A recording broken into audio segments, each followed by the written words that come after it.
नमस्ते, welcome to ideation. Sam पित्रोड़ा एक बहुत ही जाने माने व्यक्ति, इंडियन ओवरसीज कांग्रेस के वो चेयरमैन है। अगर उनकी पॉलिटिकल आइडेंटिटी को हम छोड़ दें तो 1980 के दशक में हमारे देश में टेलीकॉम रेवोल्यूशन हुआ था। जिसी टेलीकॉम रेवोल्यूशन से हमारे देश में आज के इस इंफॉर्मेशन टेक्नोलॉजी सेक्टर की नींव रखी गई थी। इस टेलीकॉम रेवोल्यूशन में बहुत बड़ा योगदान माना जाता है सैम पित्रोड़ा जी का।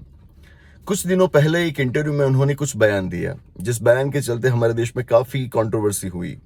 पॉलिटिकल कंट्रोवर्सी में हमें नहीं जाना है, हमें उनके बयान से हमारी एग्जाम की प्रिपरेशन के लिए कुछ चीजें ढूंढनी है। सैम पित्रोड़ा जी ने अपने बयान में कहा कि अमेरिका यूएसए के अंदर जिस तरह का इनहेरिटेंस लॉ है, वैसा ही इनहेरिटेंस लॉ भारत के अंदर भी होना चाहिए। अब क्या होता है ये इनहेरिटेंस लॉ?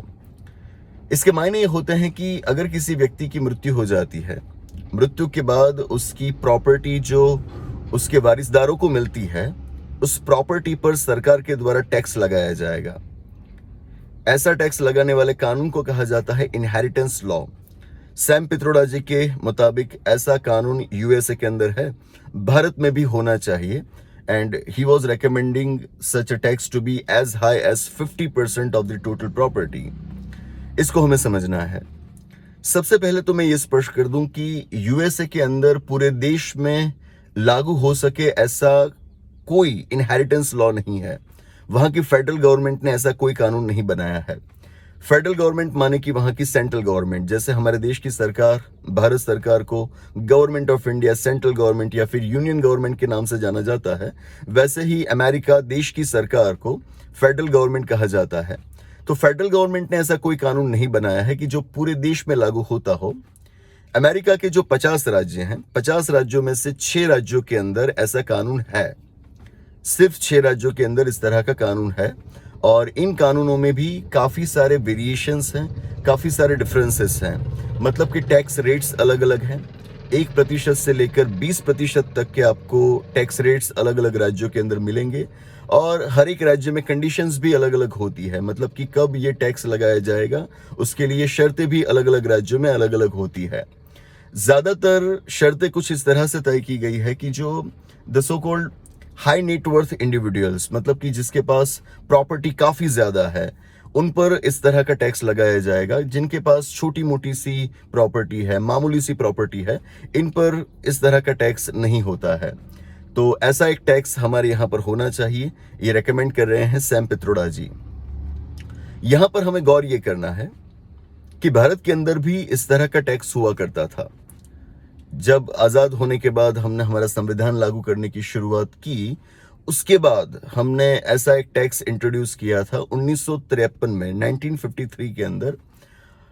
1953 में उसको इंट्रोड्यूस किया गया था, लेकिन 1985 में जब राजीव गांधी जी की सरकार थी, तब इस टैक्स को हटा दिया गया था। यहां पर हमारे लिए सिविल सर्विसेज के एग्जाम के लिए जरूरी फैक्ट ये है। साथ में एक और इंपॉर्टेंट फैक्ट ये होगा कि हमारे कॉन्स्टिट्यूशन के शेड्यूल 7 के यूनियन लिस्ट के अंदर स्टेट ड्यूटी के बारे में बात की गई है। स्टेट ड्यूटी माने कि यही इनहेरिटेंस टैक्स।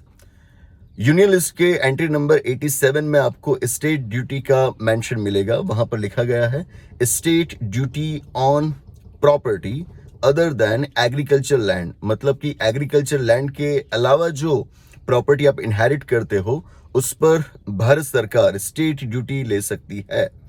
ऐसी ड्यूटी पहले ली जाती थी, 1985 से उसको बंद कर दिया गया है। ज्यादातर इस तरह के टैक्सेस की मांग होती है कि जब आपके देश में इनकम इनइक्वालिटीज, आय की असमानताएं काफी ज्यादा हो, तो उसको कम करने के लिए स्टेट ड्यूटी सजेस्ट की जाती है। पिछले कुछ वर्षों में भी इस तरह के टैक्स की बात हुई थी। लेट अरुण जेटली जी ने खुद रेकमेंड किया था कि ऐसा टैक्स हमारे यहाँ पर होना चाहिए।